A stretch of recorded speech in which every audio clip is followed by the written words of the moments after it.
Welcome back to I'm Finally Reading My Brother's Book. I'm Clay Bascom, and with me, as always, is my brother, Gavin Bascom, chemist, theorist, and author of On the Inside of a Marble, From Quantum Mechanics to the Big Bang. In this episode, we dive into Chapter 4, where things get even more mind-bending. We explore the idea of narrative energy, how tweaking the frame rates of reality can reveal the fundamental forces in totally new ways. Gavin makes a surprising case for why he really wants to smash two eggplants together, and somehow it's actually about physics. We also finish breaking down the universe to its foundations, paving the way to start building it back up again, axiom by axiom. Along the way, we touch on strange loops, self-reference, and the big question: how can we possibly understand the Big Bang while being stuck inside of it? Let's get into it. Cut that. Gavin Bascom, we're here. Yeah, okay. We're just going to start on the uncertain note, huh? Who knows? Chapter 4. Chapter 4. On the Inside of a Marble. From quantum mechanics to the Big Bang. We never say that there's another title. There is? All right. From quantum mechanics to the Big Bang. This time we're talking about narrative energy. Last time we talked about narrative space. Now we're talking about energy and fields. Yeah. Finally got to the energy part. We're going to talk about zoetropes. Zoetropes. Zoetropes?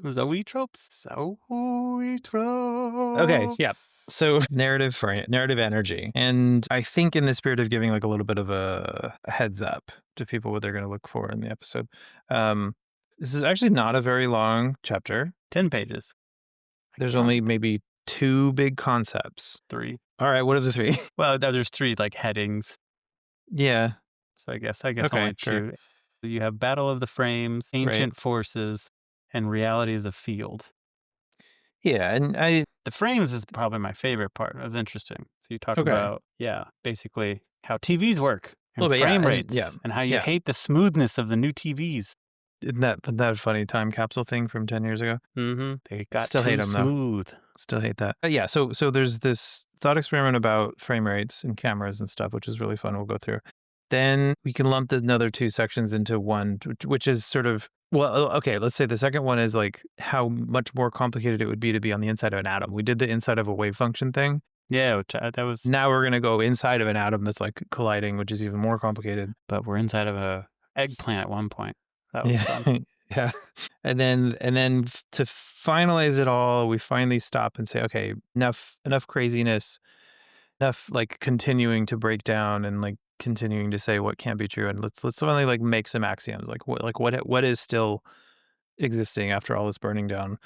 And then using those axioms, I will set you up for the next chapter where I attempt to actually construct like a more positive view of what we can understand and what is the universe like.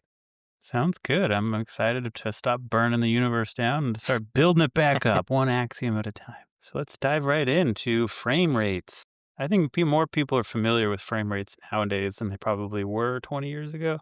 So my limited understanding is basically, you ever watched a video of like a helicopter and it looks like the propellers aren't moving, or any kind of something spinning and the frame rates line up to where it looks like it's a static. You talk a little bit about that basically, where if you talk about turning the knobs of beating up or slowing down the frame rate by adding in more pictures in between seconds, or adding in more slides, I guess I should say, versus taking slides out.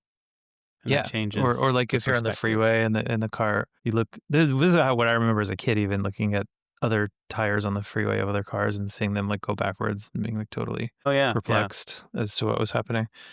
Only Gavin was a perplexed young child reading his encyclopedia in the back of a station wagon. Place to admit it, I absolutely was, and I remember like. We were supposed to be playing tennis and I was just watching the ball bounce. So just watching it, thinking about it in high school. And my friend was like, am I missing something? Or what are we going to... And I'm like, oh, right. We're supposed to be playing tennis. You're like thinking about gravity. Like, yeah. Anyway. Is the ball moving or are we moving? Yeah. Can you tell the difference? That would be the Einstein thing, which I had not read yet. Anyway. The truth is we're moving. The ball is experiencing something. deep. Going deep here. Thanks. No, okay. So basically it's like, okay, have you worked in animation? Have you ever experienced that moment when something comes to life? And the basic idea is that your eyes perceive, there's a limited quantized sort of frame deposition at which your eyes can actually take in information. And it's somewhere around 24 frames per second, which is why somewhere between 12 and 24, which is why those are like the standard frame rates that you get on televisions and movie cameras. And there's a very cool analogy to how we calculate the fundamental positions of atoms and how they move between spaces. So what we've done so far, we've explained how it is you can only measure stuff after the fact, like after the crack, and that it's After you crack a probabilities. marble open. What we haven't done is gone back and we said, oh, and we can actually calculate with a wave, like a deterministic type wave of probability. But we haven't actually talked about the form of that equation. We talked a little bit about imaginary numbers. Spinners. And then we talked about spinners, which is like a kind of a way to sort of to put your toe in the water a little bit.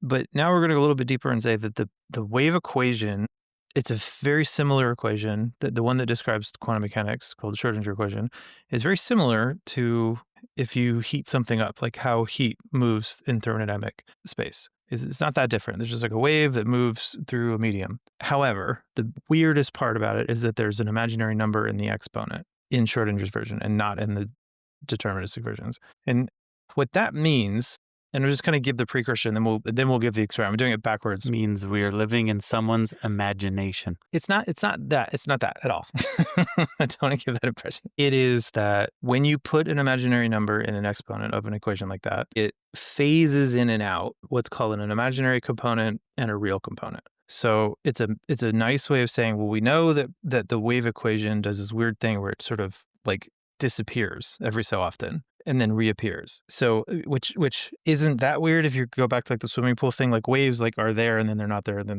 they Okay. follow like patterns like that. There's like energies canceling each other out. Exactly, yes. But like even a single one sort of self-cancels, which is very hard to understand.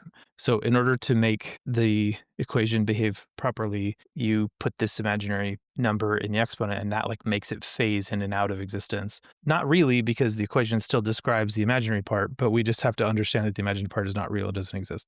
So the equation makes it continuous and we can like use it, but when you actually only consider the real part, then the thing is popping in and out of existence, which is very wild. Okay, now, takes it back. Now, when you take a video of a thing, there's some analogies there that like, okay, you take a picture and then you wait a little bit, you take another picture, you take a little bit. What's happening in between the pictures, you don't know where that thing is necessarily. And like, if there's a person, they could like look away and look back and then it might look like there was no movement, but there was secret movement in between those things. That's the imaginary space. It could be happening in imaginary space but so now just set that aside for a second and we'll go to the thought analogy in the book, which is like, let's say we have two cameras and the two cameras have knobs where you can turn up and down the frame rate that you're taking. And then the thing you're taking a video of is something more complicated than just like when some person's sitting still. It could be a little girl spinning a toy, which is like the original thought experiment I did in my dissertation. So there's a chapter in my dissertation somewhere that actually goes deeper into this and how it like pertains to integrators. I don't think I'm going to make a podcast about your dissertation. Sorry. I don't think we want to do that. I don't want to do that either. But yeah. So basically, and you can read it if you want to get more details, but like you can take a periodic motion, like something spinning in a circle, and then if you move the center of mass of that periodic motion, you get these kind of swirly doodles, right? Right. But then you could tune the camera rates. Like you could say, well, what if I tuned the frequency that I'm taking a picture to the nodes of where the swirly like hit in the same spot? And then what if the thing is going so fast that it could like do 2 revolutions or 3 revolutions before I take the next picture? You might end up with a picture of a single toy moving in a straight line, just floating in the air. Right. Similar to the way that the propellers look like they're floating, or that sort of variable frame rate looks a lot like the imaginary numbers in the exponent trick. Interesting. Okay. But not in the way that I described it earlier. It gets even more complicated, and I'll just touch on it, which I don't in the book talk about this, but there's a thing called the Feynman path integral, which is actually how we do quantum field theory, which is like how if you know that a particle was at a position A and a position B, to calculate the history, i.e. the deterministic picture of where that particle was, not where you could measure it, but where the wave equation was connecting those two positions. You have to add up, I'm not making this up, okay? Just bear with me.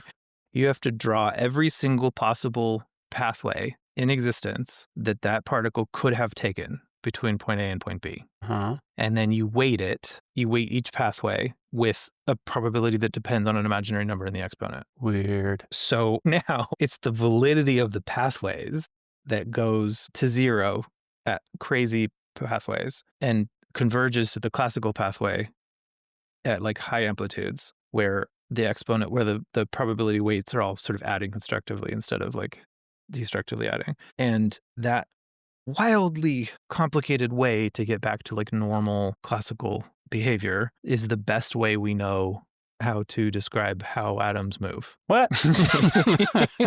I'm sorry. What? So okay. Do you see? I Do you don't see where we're think I'll going with know it? the Like, math. so go back to the thought experiment. You have this picture of like just a particle that just goes from point A to point B in a straight line. But looks very Mhm. simple, and I can think of a million reasons that that particle may have gone from point A to point B. There's a force on one side, and it's just moving in a straight line, and it's really nice even force. What Feynman said and what the math says is, no. You actually have to think up all of the crazy things that the toy could have been doing, Right. and then tune the knobs in the right way so that it gives you the straight line. And that is the proper solution to that problem of where Huh. the particles could be. If you went back and tried to measure it in between, you'd find that it was not a 100% probability of being in a straight line. You'd find that there's like some probabilities of it being off on a whirly-do or a whoop-de-loop or whatever, or going off to Okay. outer space infinitely Right. far away and coming all the way back and landing at that spot, all in a blink of a moment, right? Right. So Interesting. How does that pertain to? Well, let's talk about zoetropes because those are pretty cool. yeah, I mean, zoetropes is like a cool place if you want to like a visual, like if you wanted to have an idea of what I'm talking about visually, there's a thing called a zoetrope, which is early sort of animation wheels where you just like draw even like a flip book, right? So Yeah. like that's like a zoetrope. You used to draw Yeah, those. I think every kid used to do those a little bit. but and then if you've done that, then you understand that like it depends pretty heavily on how fast you You flip, flip the book. Right. Like that's a pretty intuitive thing that you should know. Like how fast.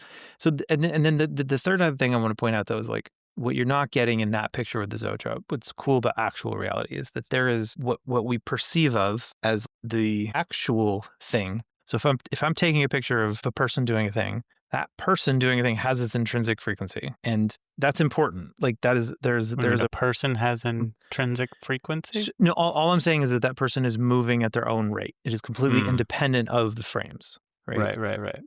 But that rate is very important to the frame rate that you need to choose to get the right picture. Right.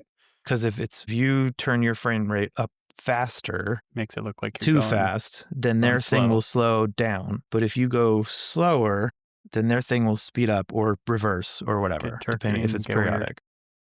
Interesting. Okay, so this is again more of an issue with our observational limits, or like kind of just understanding like how we're able to look at stuff and the fact that we can only look at it through frame rates because you can't Yes. like Yes. measure a particle moving. You have to measure it at a point. You can only ever measure it at a point. And that's what a lot of people don't get. Yeah, and so because of that, we're looking at basically frame rates. And so you're saying like if we measure it a bunch of times, all close together, that's sort of turning up the frame rate. Yes. Gotcha. And to be fair, this is not like the Feynman path integral is canon. Me talking about frame rates was just me. That's just me going, hey, It looks similar to isn't this. this a weird thing that also results in quantum mechanical behavior that has nothing to do with imaginary numbers and has nothing to do, Hey, that's what made you want to write the book. it's a very, like, hey, look at that. Like that's cool. I hadn't thought, Yeah. here's a different way to think about this. And then there's a few places where people use imaginary numbers and like engineering and like circuits. And actually this is a good segue to the next part. So in the next part of the book, it starts trying to help set up like here's what I really want to do is I want to think about the fundamental axioms of the universe that we have post quantum mechanics that we can use to say, what does the universe really look like? If that's even like a good question to ask. And I'd like to know what it looks like. yeah, right. One of them is whatever the picture is going to look like, it's not going to be reductivist in the way that you keep looking down, further, down. Because at some point, things start looking more like macroscopic stuff, right? These little tornadoes of behavior and like emergent phenomenon of a behavior. And me being a very physical guy, and like even in like the mathematics and how I think about the mathematics, I always want to interpret things physically. And that means there's got to be something over your shoulder that you're missing. Right. Like we have to stop looking down and start looking back to try to get the whole picture together. And we got to do that in both space and time because the whole Yeah. thing is tangled and you can't, like, You it's all talk about part of the that. same picture now. That's interesting. I like that. Well, let's talk about eggplants. Um, so, I think when you wrote this book, the eggplant didn't have multiple meanings as it does nowadays, but it was an interesting choice. If you were thinking about that, you picked I the. was not. So, in the book, Gavin talks about how when you smash two molecules together, molecules, not subatomic particles or Yep. not atomic particles, that molecules are never nice and baseball shaped. Apparently, I didn't know that. Apparently, Yes. they're No. oblong. They're weird Even shaped. atoms are actually not baseball shaped. No, they're apparently like tornadoes, little mini tornadoes floating around. Well, not shaped like tornadoes, but They act like yeah, tornadoes. We should just call them tornadoes. they look weird. Atoms look weird. They look very strange. They look like little bumps if you look at the electron microscope. Well, yeah. But if you take two eggplants and you smash them together, that's apparently more like what smashing two molecules together is than would be smashing like two tennis balls or two baseballs together Hmm. because they're oddly shaped. And then you talk about how if you were on the opposite side of the eggplant, when you smash the two together, you might feel the waves coming from your side of the eggplant rather than the side that actually had the impact first because the waves would go through the eggplant Yeah. and then come back because the waves would cancel each other out. So you would have a hard time knowing what direction, because you're inside the eggplant, what direction the eggplant actually got smashed by something. And then you kind of say that's like similar to we're in the Big Bang because we're inside of it. All these particles are basically reacting to wave things that have happened, in the past or are happening now because of the Big Bang. But because we don't know, we're not outside of the Big Bang, we can't understand really where stuff is coming from. Yes. And I think I having some distance from the text and now going back and reading it, I think there's a better, like, the analogy I would use now I would go back to the swimming pool one that we did last episode but now instead of saying I'm in the swimming pool, I don't know where the wave is coming from because it could have reflected off all the edges. Somebody picked up the whole swimming pool and threw it against a wall. And like, how do you understand that? But you have to be like the Hulk. Yes. But also think about like how accelerometers work. If you don't know about that, you can think about if you're in a car crash, if you're sitting in a car and you hit something, if you had your eyes closed, the first thing you would feel is a forward force, Right, not a backwards force. which is weird, right? Because what happened is the car got pushed backwards, but you feel a forward force. And it's because, Conservation of momentum. yes, momentum is actually a hard thing to understand. But in this situation, I think a better way to think of it is just that like the front of the car gets accelerated backwards first, and it accelerates at a different rate than the rest of the car. And that is where all that buckling and shearing and popping of metal and stuff happens, is because it's otherwise if the whole thing stopped at the same rate, then you wouldn't have anything break. There'd be no Right. crunch. So then when you're pushed forward, it's almost like you're the crunching part, like you're getting, because the front part is connected, so it's going to move slower than the rest. So, and there is a fundamental thing here that's very important that we're going to come back to in the later chapters, which is that like the system itself during the crash has a sort of lag, right? Mm-hmm. And that lag inverts stuff. So sometimes what should be forwards is backwards, and what should be fast is slow. And what, like, then in the chapter I talk about how when you try to zoom in closer to look closer and closer at an atom in order to understand what's happening in an atom, especially during a big collision like an LHC, you have to add so many frames that you're like slowing it all the way down. Right. And that slowing down is really about like getting bigger and bigger behind you somewhere, like a bigger and bigger scope of forces that could be involved. And that's weird. That's hard to understand, right? Like there's a funny and interesting inversion of what we think about. Some small things are actually slower and some faster things are actually bigger. And that's where the eggplant was just kind of a way of saying like, don't use a regular shape, because if you use like a baseball shape, you're going to get deceived by, Well, how complicated it would actually be. we'll leave it to the psychologists on why you thought eggplant was the best swing thing. I also thought it was interesting. You're using this eggplant. You go through the eggplant a couple times, and then the very last time you reference it, you call it an aubergine. Well, yeah, why not? You're going British on us at the end there, buddy. I don't know. I don't remember why I did that. That was another The one of those. aubergine. An aubergine. I was like, did you really just switch like one sentence later? Be like, it's now an aubergine. Cool. That's just another the word for it. Lack of editors. Continuity. Stylistic choice. Stylistic choice. Do you know why they call it an eggplant? Well, it looks like an egg before it ripens. But do you know why they call it an aubergine? No. Me neither. Yeah, I don't know. It's just a French word. Okay. Um, yeah.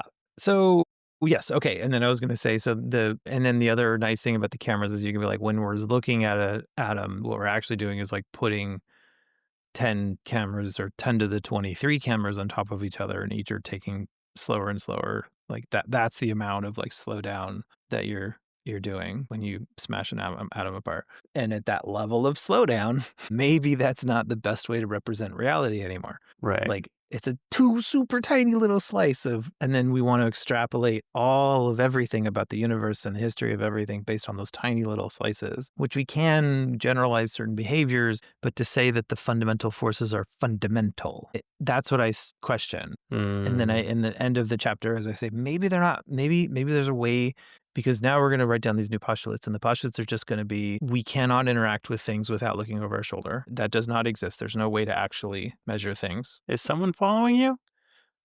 Why are you looking Yeah. over your shoulder? There you go. And that, like, we have to consider emergent properties. And so maybe the fundamental forces are actually an emergent property. Yeah, that's an interesting idea. First, let's define emergent property for everyone. Yeah. And me.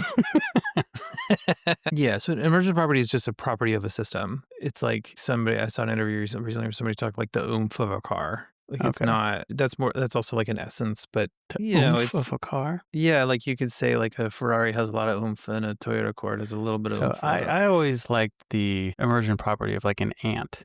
It made more sense to me. So like an individual ant by itself only has like a few functions, right? And an individual ant by itself could never build an ant colony, build, all the different things that ants do. In the same way, I don't know, maybe coding, zeros and ones, there's basically just on off. And so you can still build really, fantastical things with that. In the same way, so, with very small components, simple components, larger, more intricate patterns can emerge. That was kind of my understanding of like that's a much better way to put it. And I did want to set this up because I think we're going to talk about it in later chapters. The binary classification is a really important thing here, because we're gonna say, maybe this stuff is an emergent property, but then we're also going to try to like dig down and see what that would look like. Okay. The kind of core idea being that if you, like when you bootstrap, it's called bootstrapping, when you make a language, like a computer language. And then when they talk about booting up, which is to say like the language only exists in the zeros and ones, but all of the language has to exist in zeros and ones. So you can't like have dedicated zeros that mean this or that, right? So there has to be like a necessary semiotic distance between what the individual bits mean and the emergence of the language through like a whole bunch of relational things. Okay, whenever there's this many zeros, then that means this. When there's that many zeros and ones, that means that. When there's this pattern, that means like, and that like emergence of the language through, there's a lag there. Right. There's a fundamental operating time that has to happen, that has to like compute. The electrons have to move through the circuit board in order to make an, you call an inference or a deduction, or like attach the semiot to its referent. The reference to its referent. And that lag time is what I think is closer to how we can understand the fundamental particles or fundamental forces, let's say. The Big Bang that needs to boot up. It's more that like light and the way that we use light, which is the most efficient way to set up a complicated inference. So evolution, we were born into this, right? We didn't choose to use light as our main source of information, but we do.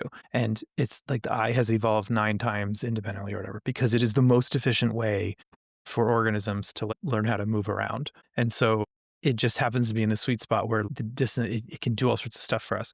So since that is our birthplace of the semiotics, that's where everything else is in reference to that. So when we talk about space time, we're actually talking about like the way that light lets us down in measurements. And you can think about this as what I was going back to the cracks, right? We're saying like, if light is the most fundamental thing, the speed of light is the most fundamental thing, then time emerges as a property of the way that light is, because light tells us how far stuff is away from each other. And if we know how far stuff is away from each other, then we can like wait a second and try again. So that gives us time measurements. Mm. Or like, oh, this thing isn't moving at a specific frequency, and that's time. And then you can generalize that even further. So, okay, so because what light is like the spontaneous like information exchange. So anytime something exchanges energy without a physical particle, without a mass particle, Then that has to be a photon. it's or a graviton or charge. These are the fundamental forces. Gotcha. So it's like it's something where it's the sort of the frame rate that we assume is constant is moving around for different objects. Ah, And that's so when weird. we there you go. So So when we go to measure them, you there's have this to like weird systematic smearing and like tracers or whatever, like of certain types of properties. huh. Okay, that's And making it click a little better. that's kind of the, where the book is going. Like that is the kind of big thing I'm trying to get at, which is that maybe there's an emergent property view of the universe where the fundamental forces are not so fundamental anymore. And the only fundamental thing is like perception. One other thing I wanted to talk about was so tangled hierarchies. Let's get into that Mm. a little bit. I'm not sure I totally fully understand when you mentioned those. Yeah, that's good because this is a key concept in the book. And like the image that may come to mind would be Escher's two hands drawing themselves. How can that be? Like if the one is drawing the other, then how did the first one come into existence? That's not possible. And like that's what I'm calling a tangled hierarchy. Is that the same things as a strange loop? Yes, I think Okay. yes, it absolutely is the same thing as a strange loop. And I was going to say the big influences for me were Doug Hofstadter first with the Infinite or Eternal Golden Braid, which is Gödel Escher Bach, and he talks about this idea of a strange loop, which I've been calling a tangled hierarchy. The second person that I saw reference it is Dan Dennett, and he talks about the Turing machine, which you could say Turing said it first, which is basically just like a system that is complicated enough that it can reference itself, which from a deterministic view is like not really possible, like a Right. So fully it's deterministic view. one way I've heard it described is kind of like if you take an arrow and you shoot it at the wall, and then you say, okay, well, the arrow has to travel half the distance to the wall before it can hit the wall, right? And then you keep doing that over and over and over, it'll never hit the wall because you can go infinitely down as we keep getting only half closer. And then, you can, Like that's Xenu's paradox, yeah, our version of Xenu's paradox. yeah. And so, but the reason why that doesn't work deterministically is because when you say, "Oh, it's going half," you're including the arrow's current position in the equation, if that makes sense. So there's a Mhm. loop back there, and so that's why Like a it's like recursive, you're going yeah, recursively back onto itself, and so yeah. that's why you can get these strange paradoxes that make sense because it's like, well, yeah, the arrow does have to travel halfway to the wall over and over and over and over and over again, but that would mean it would never hit the wall. But again, the only reason that happens is because you're being recursive. Um, so it's like interesting. Yeah, you could also solve that by just saying, well, there's an asymptotic thing so that it actually does reach the end point. Sure. Because you have to give it the distance to Mathematically. the wall to do the half calculation. So you already know the distance. It's in the equation. But anyway, Well, another way that I like to picture strange loops is you take two mirrors and you point them at each other. Or you take a camera yes. lens and point it at a mirror. You get these, really interesting Yeah. visual, Infinite infinite recursive kind of. Yeah. recursive ideas. Um, and I've always really loved the idea. I read a little bit of Dan Dennett as well. And Dan Dennett was the philosopher who talked a lot about consciousness, and he kind of dispels the notion that it's magical or that it's substantive or that it's an emergent property. He says no, it's The theater of mind thing is what he yeah, really took yeah. down. Yeah. But yeah, so I think the part I've always felt that consciousness to a certain extent is the strange loop trick. We Yeah. became self-aware of ourselves, and that sort of it's we're the I mean, we're the monkey looking in a mirror. And that allows us to build an Yeah, ego and, right. and the Or consciousness takes off from there. the looking at each other and being confused about which one was you and which one was them. Yeah. That's like one of the theories. But in the book, yeah, in Dan Dennett's book, he says, I think consciousness is a Turing machine, which Right. was essentially a computer. Like, Yeah. and that's why it was nice that we talked about the computer analogy earlier, because it's not one of the hallmarks of modern thinking is that. So if you're like in process control, there's like haptic feedback for whatever, or you're designing, I don't know, robot arms, for example, and you have to have a computer control, like, okay, it's going to go and then to clamp on, and then, but it has to like has to speed up and then slow down as like smooth motions. The best way to Mhm. get those are called PID controllers, which is like, those are strange loops.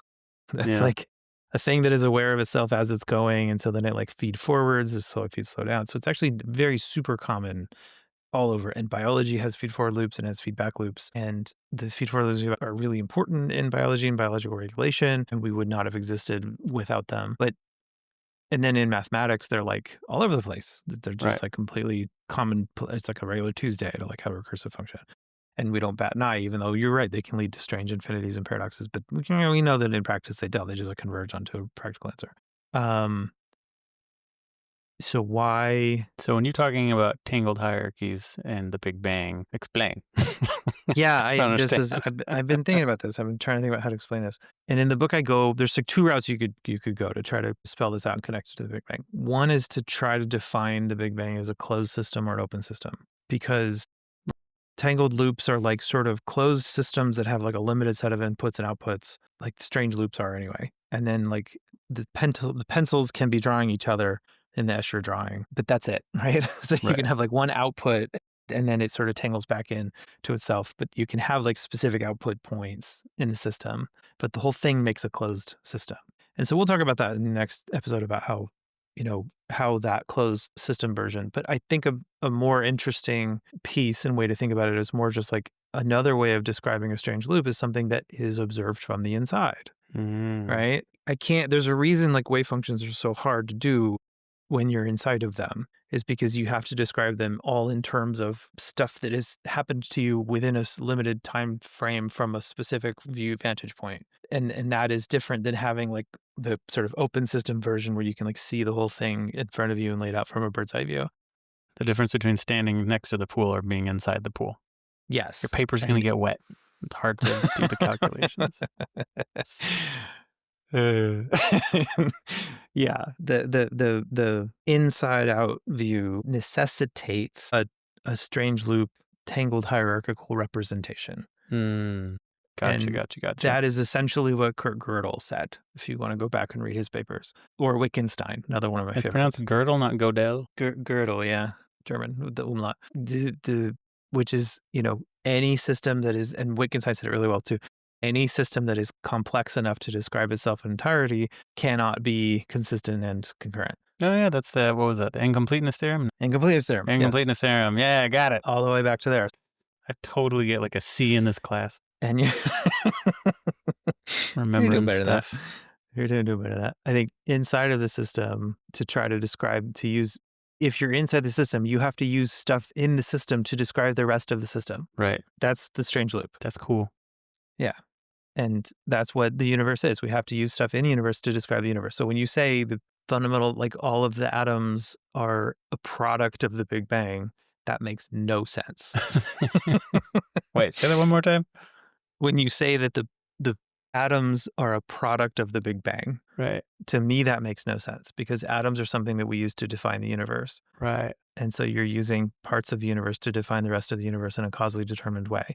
And but That's it's something it's a that scientists strange take loop. very seriously. Like yes, it's a strange loop. And the mathematics of it at the small scales makes sense to just say like, it's fine. Just like, we know there's something weird here, but it probably works out. You brush it under the rug, right? By using imaginary numbers, you just brush it under the rug. AGI will figure it all out later. Whereas at the large scale, at the very large scale, you have people like Hawking who had problems with the narrative story. And they said, no, this can't work. There's got to be quantum indeterminacies involved to make the math work. But the phase scales don't line up. So that's when you get inflation, and then inflationary theory like kind of smooths them out. And like they have this really neat like story that they tell themselves that, okay, the universe, which here's another thing we haven't talked about yet. the Hubble expansion coefficient. When we look out, and Hubble figured this out, when you look out at the universe, everything that you look at is moving away from you. Mhm. Which is, I think you gave me this analogy once where it's like a raisins in a loaf of bread. Like they all start near each other, and then as it cooks, it all expands and everything gets further away from everything else because everything was close to each other at one point. When you run the clock backwards on that expansion, of everything moving away from each other everywhere we look, it all goes back to the 13.47 billion years. They would all be right on top of each other, which coincides with the Big Bang theory, Mhm. right? So that's part of like why we believe that the Big Bang was a physical event, because it corresponds with all of the stuff being, where it would be in a very small space. But when you have a hot soup of plasma, basically plasma, where it's so hot that the electrons are not able to escape, and there's no, then if there's no electrons escaping, then there's no light, which means it's dark. So we can't see past. So, but it's such a uniform, hot, dense plasma, then there's no way that any of the stuff in there could become atoms. And if nothing can become atoms, then nothing can become galaxies or whatever. Right. So then it was Hawking that was like, well, even if they're uniform, there's some quantum indeterminacy in their positions. And so you can't actually, so like they aren't in any particular location. They're smeared out a little bit, about a little bit of location far away from each other. They don't actually know. So then, but the little indeterminacies are so small in space that it didn't make any sense until Alan Guth came up with this theory of inflation, which is that like space underwent a very rapid expansion, and that stretched out all the quantum indeterminacies big enough that they could become atoms. That's wild. That's the current sort of leading The Big theory Bang about stretched space so much that atoms could exist. that quantum indeterminacies could then become atoms, and you can get forces to like sort of, but none of it, I don't know, none of it makes None of sense. it makes any sense. Cool. Cool, cool, cool. That was sort of my takeaway the other day. I was talking to someone and I said, the main takeaway is don't trust anyone who talks like really authoritatively about this topic. They're doing a lot of extrapolating, right? Yeah. So nobody's seen any of it. There's some measurements that are interesting, and then if you do it, then you're like, oh, that's a wild, cool theory. And then if you keep going So with it, and got two questions for you. yeah. So I'm coming to the conclusion from a lot of this that a lot of these reasons why we don't understand more is because for three reasons, I think. One, we don't have the ability to do certain calculations, which like something like quantum computing will help us with. Two, we aren't smart enough, something that AGI might be able to help us with. But three, I think the real reason is that there are basically fundamental limits of what we can observe. And so there's just certain things that we'll never get the answer to. So like I'm now out of the opinion we'll probably never get a unified theory of everything. Well, I mean, I don't want to rob you of any hope that you have. I mean, even if somebody else figured out a theory of everything, I wouldn't understand it. Yeah, there you go. I think that, well, yeah. So yes to all three. I agree to all three, that there's things we can't measure, there's things that we can't understand because we're not smart enough, and then there's things that we just will never be able to measure. But we are able to measure like a ton when it comes to quantum. Like we can measure a lot of stuff at insanely high energies. I don't think AGI is going to solve the "Are you smart enough?" problem, because I just don't. I think there's a fundamental limit to like creating new information based on information that's already out there. You have to do like some sort of experiment, and it's not. So So maybe it'll I be think super AGI. What do they call it? There's like AGI, and then the next level I don't is know. I don't know. super, and then ultra. It sounds like Dragon Ball Z. I think it's a lot of hype, to be honest, but I think that there is a frame shift. I think that we got caught up in people who were smart enough to do the math in a certain way, and then they were able to write the rule book for the last 100 years. Mm-hmm. And like it was not a very large group of people that did that. And so they just kind of like went down a certain path, and I'm not criticizing, they're very smart people like Hans Bethe and like, some of these other like seminal people in the field, but they wrote down a certain equation at a certain time, and then they moved on to work on other things, and like these papers became like canon, and that is just what we assume is the correct thing. But and we can't measure it, so we can't tell you. And there's like no. But I have a feeling that we need like a fundamental frame shift in how we think about a unification theory. I don't Mm-hmm. think it's supersymmetry. I don't think it's string theory. I don't think it's quantum gravity. I don't think it's loop quantum gravity. I don't think it's any of that stuff. I think it's something much more fundamental and less deterministic, Hmm. and more like understanding the whole system. From the inside out. Yeah. No, I was just going to bring up it was an interesting thing in Three Body Problem. Do they jump forward hundreds of years throughout the books? In the future, they build a giant hadron collider Hadron Collider, across the entire universe, or not the universe. It's across our entire galaxy, not galaxy. I'll get there. Across our entire solar system. solar system. There you They go. build a giant one across the solar system because that's the only way they can, learn the fundamental truths about reality. And that always kind of stuck with me. I don't know if that's necessarily necessary. I mean, I think it's an interesting extrapolation. I don't know. But I think it falls trap to this idea that like more truth is unearthed in at faster, smaller, hotter timescales, and I really don't know that that's gonna pan out. You're more of a fanboy of the cold people. Which is harder stuff to do. You have to do interferometers across larger distances without having. So but also, I think we're gonna get more out of measuring the early universe and measuring that and trying to figure out, like, how the big simulation inference is being run The problem is, as is you can't opposed go to faster than the speed of yeah. light. You can't catch up to the early universe to see what was going on. No, you can't, but you can make bigger and bigger telescopes as big as our solar system or as our galaxy, and then you could actually see back to the very beginning Hmm. and see, oh, were there atoms coalescing out of nothingness? Like, and so like, and we're going to do more of it in the book, but this is my view is that we can do backwards determinism.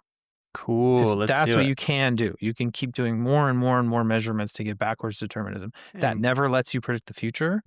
Like it just doesn't right. You beyond never. beyond probabilities anyway. Right. Because now you're extrapolating into generals, but we can understand better about what happened in our observable universe. And then I think that will give us stranger and weirder realities that I don't think are simulation Cool. theory. I think that they are measurement theory. But anyway, Cool. Well, I'm excited to get into it. But yeah, so you heard it here. Gavin wants to build a solar system sized telescope. Woo! not the first one. There's a lot of people out there saying we should do stuff like that. But Nope. You heard it first here. That's the first person to come up with that idea. It's canon now. yeah. All right. Well, thanks for Sure. coming. Big gulps, Sounds huh? good. See Okay. you later.